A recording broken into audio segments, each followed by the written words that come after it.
All right, now we want to welcome senior writer at NHL.com, Dan Rosen, as well as the host of the NHL at the Rink podcast. Dan, first of all, thank you very much for joining us and taking the time out of the day to do this. Yeah, thanks for having me, guys. I appreciate it.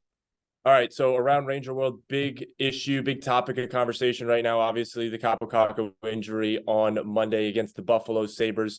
The Rangers bringing up Johnny Brodzinski to fill that role right now. One for Kakko. Obviously, this is a contract year for him.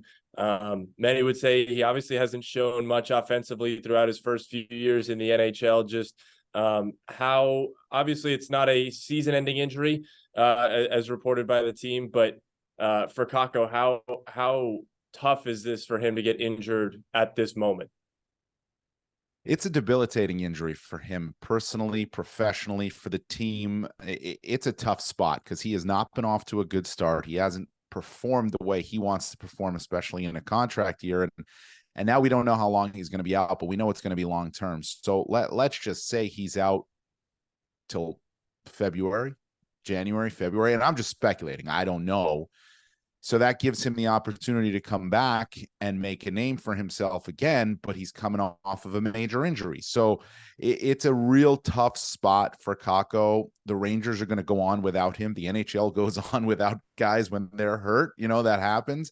And if the Rangers go on without Kakko and they continue to play the way that they're capable of playing and the way they have for the first quarter of this season, honestly, they might look at it and say, is this guy now expendable, right? I mean, where are we at here? Or they could look at it and say, we know the ability is there. We know the talent's there, but you know what? He's coming off of an injury-plagued season. He didn't put up numbers. We can get him on the cheap in his next deal, right? I mean, so there are those things that factor in, but this is a debilitating injury for Kakko. He was already off to a tough start. He is a guy driven by confidence, and when he doesn't have it, his game falls apart. And we have seen that with him. And he also he thinks too much. I think Kakko, he thinks about his position in the lineup. He thinks about his position within the coach, you know, what the coaching staff thinks about him. I think that's plagued him actually for parts of this, you know, his career. And this is not going to help, but maybe he comes back stronger and better. And if it's not the season ending, as they say, he will get an opportunity again. Well, for the time being, in his absence, the Rangers have Johnny Brodzinski in that right wing spot. Is he that long-term fix for this team, or do you feel like they need to go out and obviously now Patrick Kane's off the board, but go out and fix that right wing position? Well, I mean, here's the thing. Filipino's going to come back at some point, right? And so when Filipino comes back at some point, you have options to move guys around, move guys up or down in the lineup. It gives you a surplus of centers, but it's the position you'd rather have a surplus in rather than a surplus of right wings or a surplus of left wings and guys that can't play the middle. Centers can usually move and bounce around. So that's a good thing for them. The cap space isn't really going to be there for them. I mean, I understand they have a couple of guys here on long-term injured reserve. They've already used some of the LTIR money because of the goaltending situation when it was Shesterkin out and they had to bring up Domingue and all that.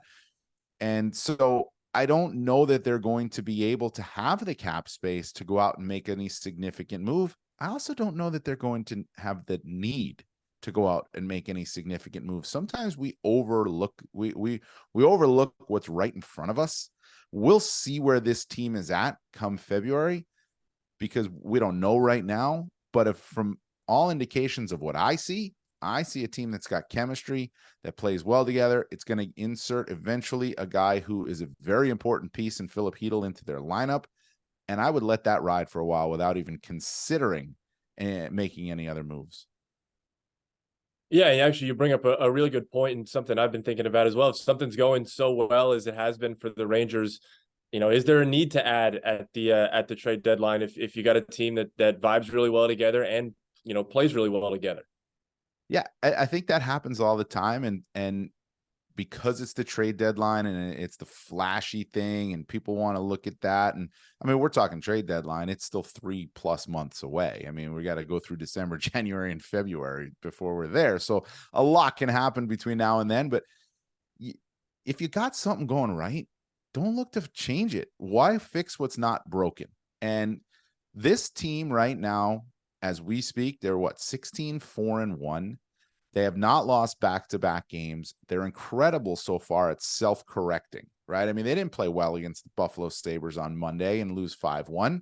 what do? They come back with a strong performance, get 41, I think, shots on goal, 40 or 41 shots on goal against the Red Wings, control the pace of that game, and end up winning it in the end because they earned it, and that was the thing that they did against the Red Wings. They were down, but they came back because they earned it, and they're very good at self-correcting. They have chemistry. They have D pairs that work when healthy. They have lines that seem to work. Lafreniere is playing out of his mind right now. So is Panarin. That chemistry is terrific. I wouldn't fix if nothing's broken. Why even look to fix it right now? Yeah, I'm glad you bring up the consistency. I had to dig deep for this one. It was the first time since 1978-79 that the Rangers went through the months of October and November without losing back-to-back games. That being said, there were ties in 78-79, so a little bit different than it was right now. But coming back to today, Adam Fox returning on Wednesday night to go play against the Detroit Red Wings. Just, you can't say enough about how much he means to this team and this lineup when he's in there. Being able to have him back, what that does to the confidence of this team that it's already pretty high on confidence. Well, you know what you did? You saw, especially in the first and second period against the Red Wings, you saw how smooth the puck moved when he was on the ice, whether it was the power play or even strength. It's just, there was just like that calmness and a level of just confidence that the puck is going to go in the right place. And I think that makes a big difference too on their power play. To have that right-handed shot there instead of a left-handed shot, it makes a big difference to how the puck is moved, his ability to turn and go, to the right side where Panarin might be, and then look for the seam or back to, Zibanejad. It makes a difference, I think, to have that right shot there, and he's one of the best in the league in that spot to begin with, and now you have him back. There was they just looked confident with him on the ice. And I think he lost his legs a little bit in the third period against the Red Wings. And that's going to come back. That's going to happen, and it's going to come back, right? I mean, he missed 10 games. He missed almost a month the season, and he got in a few practices. He'd been skating, but you got to get back into that game speed, and he had it and then lost it, I think, a little bit. And he'll be fine. It's it's an obviously huge addition to their lineup. But the fact is, they were 7-2-1 without him and Hedl, and that's really impressive. Well, in that, can you talk about just what Erik Gustafsson meant to this team, and still obviously means to this team? He's still in the lineup every night now, bumped down to that third pairing, but to be able to step into Fox's role and, and for the most part, do the job plus some. Yeah, he looked really good in those 10 games that Fox was out. I don't think he looked that great against the Red Wings the other night, but he looked really good again, with Fox out of the lineup. He's an offensive defenseman. He knows his role. He plays it well. He's got a big body. He moves the puck really well. He's not afraid to jump up in the play. He's got a history with Peter Laviolette. Laviolette knows exactly how this guy plays, won't put him in a position that he's going to play that he's not comfortable in. And I think it really did work. So this has been a really good signing for the Rangers. You think about some of their signings that they've had in the offseason. Jonathan Quick has been terrific in net. I thought Gustafsson made a huge difference, especially in those 10 games. Bonino has been solid, not producing, but he's been solid, winning faceoffs. Wheeler's playing in a top line role. At times you wonder, could they fix that situation there? Is he the right guy for that situation? But it wasn't Kakko, and since Wheeler's gone there, it's not as if Kreider and Zibanejad have gone the wrong way. They've actually gotten better, I think. So, and he's shown he's not the quickest player, but he's shown some jump at times. So, and Pitlick's been solid. I mean, I think their signings have been good, but Gustafsson, the way he stepped up in those 10 games without Fox was a huge plus for the team, and it gives them another option. They understand the offensive dynamic that he has now. Well, I'm glad you mentioned that top line as well. With how well, and we've seen it in the past, these three play together, with how well Jimmy Vesey's playing right now, do you think it could be an opportunity for him to get some minutes on that top line possibly? It goes back. Yes, it does. But to me, it goes back to, if it's not broke, don't fix it. I would let it go. Honestly, I would let it go right now and leave it the way it is. And if you find yourself in a position where things go a little stale, and it's going to happen eventually, right? Where things go a little stale, you lose a couple of games, you're not happy with, that's when you rejigger things right now. But they had the one game against Buffalo, and really it was one period against Buffalo that they didn't like. I know the game got out of hand late in the third period, but it wasn't a 5-1 game, right? But it was that one game against Buffalo that they did not like. I think they came back with a strong performance against Detroit. Now let's see if they can roll that over into their next several games, and you keep it the way it is right now. It isn't hurting them having Blake Wheeler, at the top line right wing now with Zibanejad and Kreider. It's not hurting the lineup. Could VC's playing well, but part of that too is VC's playing well, and he's given them some 4-line depth too. Well, Mika's starting to get going a little bit. The power play goal against Buffalo, you really start to see him click when he's, it sounds stupid, but hitting the net on the power play, when he's a little off, he's missing high and wide, and good to see him hit the net on the power play against Buffalo. And then yesterday against Detroit, setting up Keandre Miller for the tying goal. Just how this team was able to be as successful as they were without him going at the start of the year, and now what he means to the team being, sort of back to his regular self.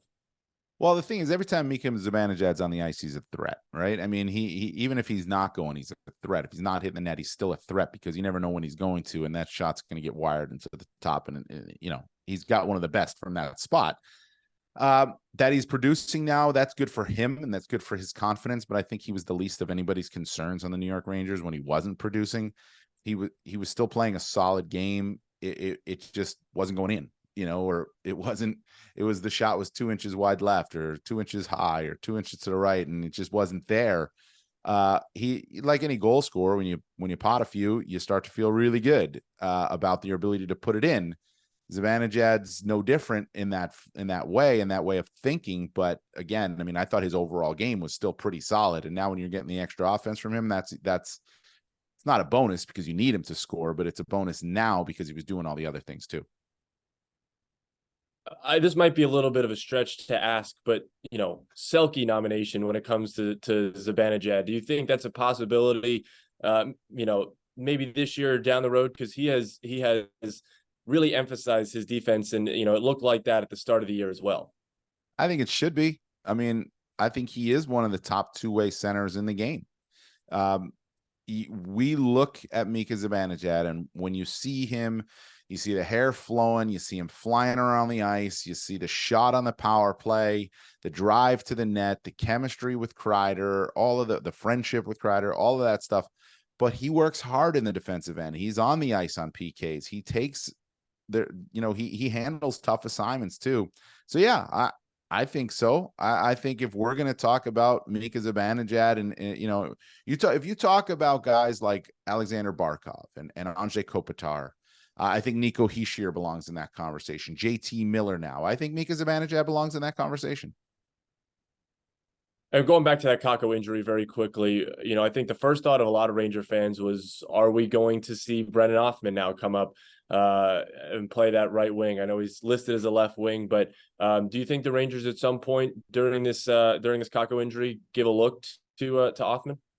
Well, he's $100,000 more than Johnny Brodzinski, right? And that's really what it comes down to, dollars and cents sometimes. I also think in terms of not just money in this situation, like, let's get Brennan Othmann a full season in Hartford. Let's see this young, promising, potential star forward play his first season of professional hockey through it and thrive in that environment.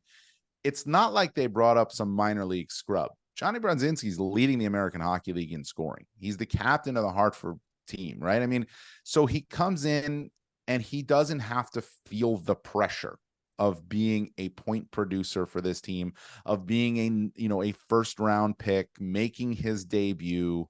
He comes in, he's going to fill a role, and he's going to play to his ability. He plays with a ton of speed. I know Laviolette liked him from training camp. They've liked him in Hartford for obvious reasons. He's scoring there. I think he had 25 points in 16 games or something like that.